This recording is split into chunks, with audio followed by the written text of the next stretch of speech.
Bismillahirrahmanirrahim. Assalamualaikum warahmatullahi wabarakatuh. Alhamdulillahirabbil alamin wa bihi nasta'inu umur dunya waddin wa ala alihi wa sahbihi ajmain amma ba'du. Perkenalkan, nama saya Anissa Haryani dari kelas hybrid semester 3. Di sini saya akan menceritakan kisah singkat Siti Khadijah. Oke, baik langsung saja. Siti Khadijah binti Khuwailid radhiyallahu anhu adalah salah satu perempuan paling mulia dalam sejarah Islam. Ia bukan hanya istri pertama Nabi Muhammad SAW, tetapi juga pendukung utama dakwah Islam sejak masa paling awal.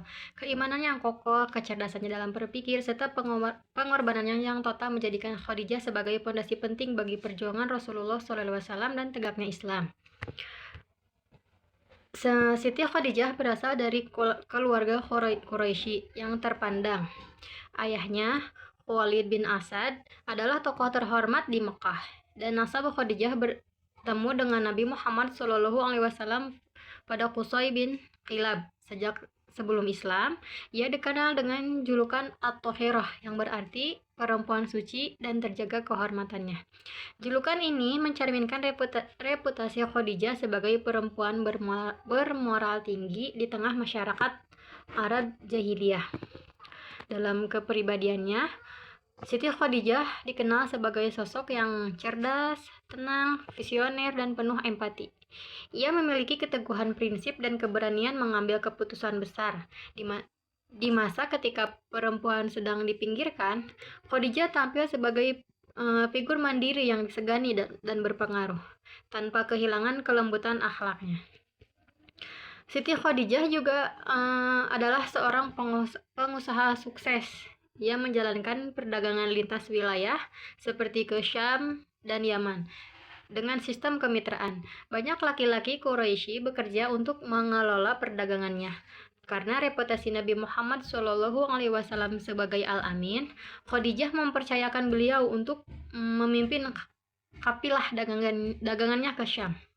Kejujuran, kecakapan, dan keberhasilan Nabi dalam berdagang semakin meneguhkan kekaguman Khadijah terhadap beliau. Melalui perantara, Siti Khadijah melamar Nabi Muhammad SAW. Saat pernikahan berlangsung, Khadijah berusia sekitar 40 tahun, sementara Nabi baru berusia 25 tahun. Pernikahan mereka bukan hanya ikatan rumah tangga, tetapi juga kemitraan jiwa dan visi. Selama 25 tahun pernikahan, Nabi tidak pernah menikah dengan perempuan lain, menunjukkan betapa istimewanya kedudukan Siti Khadijah. Kemudian ketika Nabi Muhammad menerima wahyu pertama di Gua Hiro, beliau pulang dalam keadaan gelisah dan takut. Siti Khadijah menjadi orang pertama yang menenangkan beliau dengan penuh keyakinan. Ia berkata bahwa Allah tidak akan menghinakan Nabi karena beliau selalu menyambung silaturahmi, menolong orang lemah, memuliakan tamu, dan membela kebenaran. Tanpa ragu, Khadijah beriman dan menjadi orang pertama yang masuk Islam. Dan sejak saat itu, Siti Khadijah mencurahkan seluruh harta, tenaga, dan dukungannya untuk dakwah Islam. Kekayaannya digunakan untuk membantu kaum muslimin yang tertindas. Dan pada masa pemboikotan Quraisy di Syib Abu Thalib, Khadijah rela hidup dalam kesulitan meski sebelumnya hidup berkecukupan. Ia tidak pernah mengeluh dan tetap teguh mendampingi Rasulullah SAW. Siti Khadijah wafat pada tahun ke-10 kenabian, pada usia sekitar 65 tahun. Tahun tersebut dikenal sebagai Amul Huzn atau tahun kesedihan, karena pada tahun yang sama Abu Thalib juga wafat. Rasulullah SAW sangat berduka atas kepergian Siti Khadijah. Hingga akhir hayatnya, beliau sering mengenang Khadijah dengan penuh cinta dan penghormatan. Siti Khadijah juga memiliki banyak keutamaan. Ia adalah istri pertama Rasulullah SAW, kemudian orang pertama yang beriman, ibu dari sebagian besar putra-putri Nabi, dan perempuan yang dijamin masuk surga. Malaikat Jibril bahkan menyampaikan salam Malaikat Jibril bahkan menyampaikan salam dari Allah kepada Khadijah serta kabar gembira berupa rumah di surga yang penuh ketenangan dan tanpa kesedihan.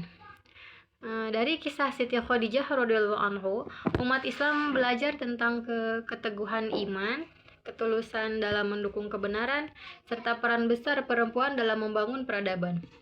Ia adalah teladan istri, teladan mukminah, dan teladan manusia yang mengorbankan segalanya demi ridho Allah.